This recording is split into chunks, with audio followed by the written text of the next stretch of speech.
Assalamualaikum warahmatullahi wabarakatuh. Selamat pagi, siang, sore, malam Bapak Ibu sekalian. Semoga Ibu dan Bapak sekalian selalu dalam keadaan sehat ya. Pada video kali ini, saya, Tita Muktiana, akan membagikan pengetahuan dan juga informasi mengenai pengelolaan keuangan keluarga yang menjadi salah satu program kerja dari KKN PPM UGM periode 2 tahun 2021 Desa Kedungpoh, Kepanewon Lipar, Kabupaten Gunung Kidul, Yogyakarta. Perencanaan keuangan keluarga adalah pengelolaan keuangan oleh keluarga dalam mencapai tujuan untuk meningkatkan kesejahteraan keluarga. Alasan mengapa perlu perencanaan keuangan keluarga, yang pertama adalah bahwa setiap keluarga mempunyai tujuan dan cita-cita, seperti pembelian rumah, kelahiran anak, pernikahan anak, dan juga ibadah haji. Kemudian alasan yang kedua yaitu wabah dunia modern yang terbiasa dengan utang, yaitu adanya kebiasaan konsumtif, kemudahan berbelanja, serta kenyamanan dalam berbelanja. Setelah mengetahui alasan mengapa perlunya perencanaan keuangan keluarga, selanjutnya adalah bagaimana cara melakukannya. Yang pertama adalah dengan kenali kondisi keuangan. Indikator-indikator berikut mengindikasikan bahwa kita perlu untuk mengubah pengelolaan keuangan keluarga. Misalnya, sudah bekerja selama 3 tahun tapi tidak punya aset. Bahkan kerja selama 5 tahun tidak punya aset, ataupun sudah bekerja selama 10 tahun tapi tidak punya aset. Mengenai pengertian dari aset sendiri akan kita bahas pada pembahasan selanjutnya. Aset versus liability. Jadi aset itu adalah semua uang atau barang yang kita miliki yang bisa menambah income ataupun pendapatan. Ada peningkatan nilai jika dijual atau dijadikan tunai di masa depan.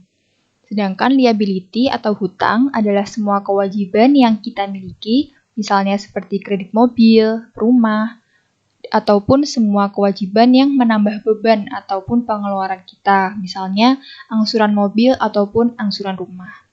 Jika total dari aset kita itu lebih dari utang, maka kondisi keuangan kita itu surplus. Jika aset kurang dari hutang, maka kondisi keuangan kita adalah defisit. Nah, Bapak Ibu bisa memulainya dengan membuat posisi keuangannya masing-masing. Bisa ditotal aset yang Bapak Ibu miliki, misalnya uang cash, tabungan, kemudian asuransi jiwa, kemudian harta yang dimiliki seperti emas, kendaraan, dana pensiun, rumah, dan lain-lain bisa ditotal. Kemudian juga hutang juga ditotal, misalnya utang di warung, utang kepada saudara, kredit, kemudian kredit usaha, utang kartu kredit seperti itu. Nah, kemudian dibandingkan dari posisi aset maupun hutang tersebut, sehingga dapat disimpulkan kondisi keuangannya surplus atau defisit, seperti itu. Cara yang kedua adalah managing needs atau memanage kebutuhan. Kebutuhan versus keinginan. Kebutuhan adalah segala sesuatu yang diperlukan oleh manusia agar dapat menjaga kelangsungan hidup dan hidup layak. Sedangkan keinginan adalah fungsi tambahan yang ingin dimiliki, namun jika tidak terpenuhi, tidak akan mengganggu kelangsungan hidup. Keinginan sendiri dapat dibagi menjadi 3 macam. Yang pertama yaitu keinginan yang kelihatan seperti kebutuhan. Misalnya, hijab 5 buah adalah kebutuhan, tapi keinginannya adalah hijab 1 lemari. Nah, hijab 1 lemari ini seakan-akan bagi kita adalah suatu kebutuhan gitu, padahal itu adalah keinginan. Kemudian tas 4 buah versus tas 1 lemari, seperti itu. Kemudian makanan sehat, itu misalnya kita cukup di rumah makan sayur, buah, dan makanan bergizi. Kemudian keinginan kita adalah makan di kafe. Kemudian alat masak, itu adalah kebutuhan. Keinginannya adalah berupa koleksi alat masak seperti itu. Koleksi alat masak di sini bisa dilihat seperti kebutuhan, padahal sebenarnya itu adalah keinginan. Kemudian yang kedua adalah keinginan yang tidak pernah menjadi kebutuhan atau disamakan dengan kebutuhan, seperti itu. Misalnya mobil versus mobil BMW seri 7, tas versus tas bermerek, ataupun sepatu versus sepatu bermerek. Kemudian yang ketiga yaitu keinginan yang dapat berubah menjadi kebutuhan. Jadi dulunya adalah keinginan tapi sekarang adalah kebutuhan. Contohnya adalah handphone. Dalam mengelola kebutuhan terdapat 2 dimensi yang penting, yaitu yang pertama kita dapat menyusun skala prioritas. Kemudian yang kedua yaitu tujuan kegiatan yang diprioritaskan. Hal ini dapat membantu kita dalam mengelola antara kebutuhan dan juga keinginan. Terdapat 3 prinsip utama dalam mengelola kebutuhan. Yang pertama adalah tidak mubazir, kemudian yang kedua yaitu membatasi berlebih-lebihan, dan juga yang ketiga merasa cukup. Selanjutnya adalah metode tata pengeluaran. Jadi dari penghasilan yang kita punya, pola pengeluaran yang direkomendasikan adalah sebagai berikut. Yang pertama adalah pos zakat sebesar 2,5%.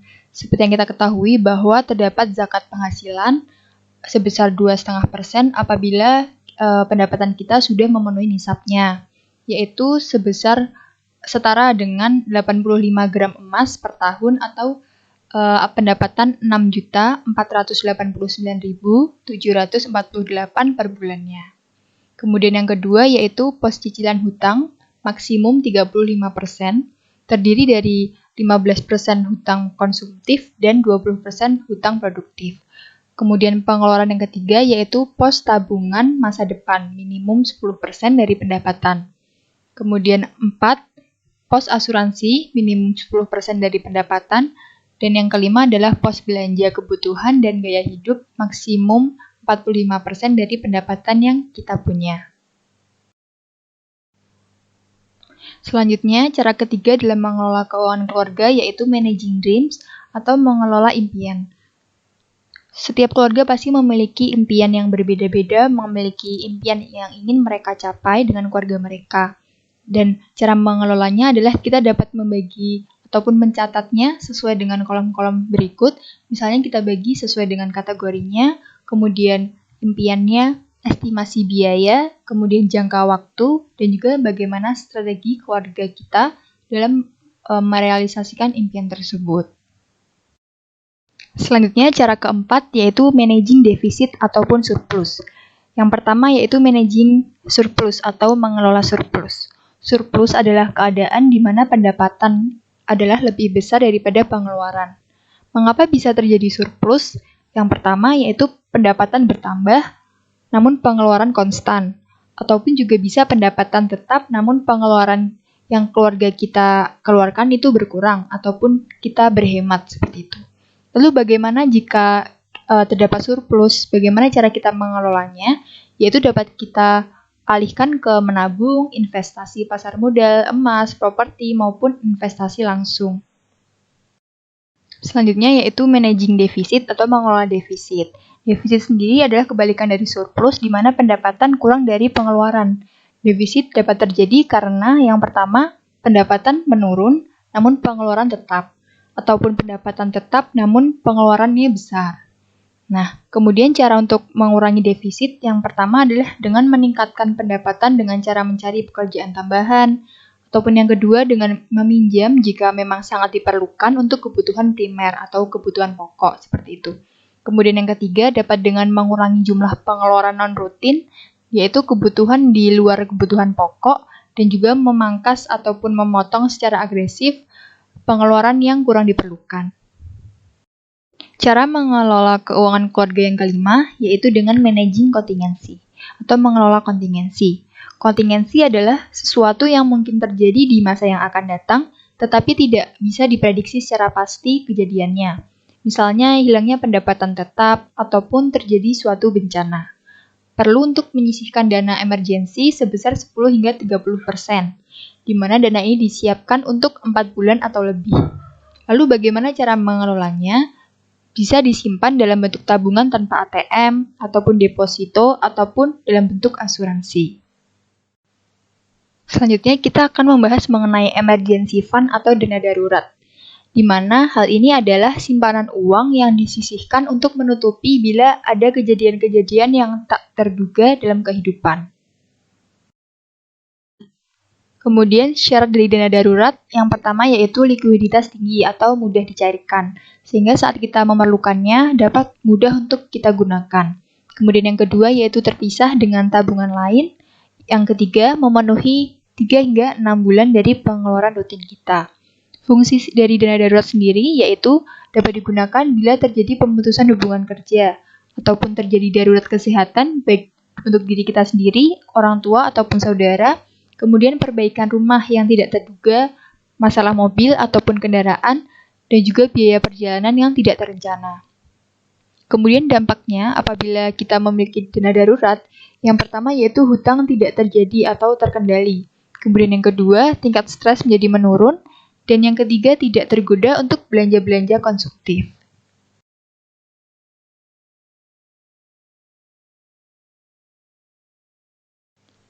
Sekian yang dapat saya sampaikan. Terima kasih atas perhatian Bapak dan Ibu sekalian. Mohon maaf apabila banyak terjadi kesalahan. Terima kasih atas perhatiannya. Semoga dapat bermanfaat. Wassalamualaikum warahmatullahi wabarakatuh.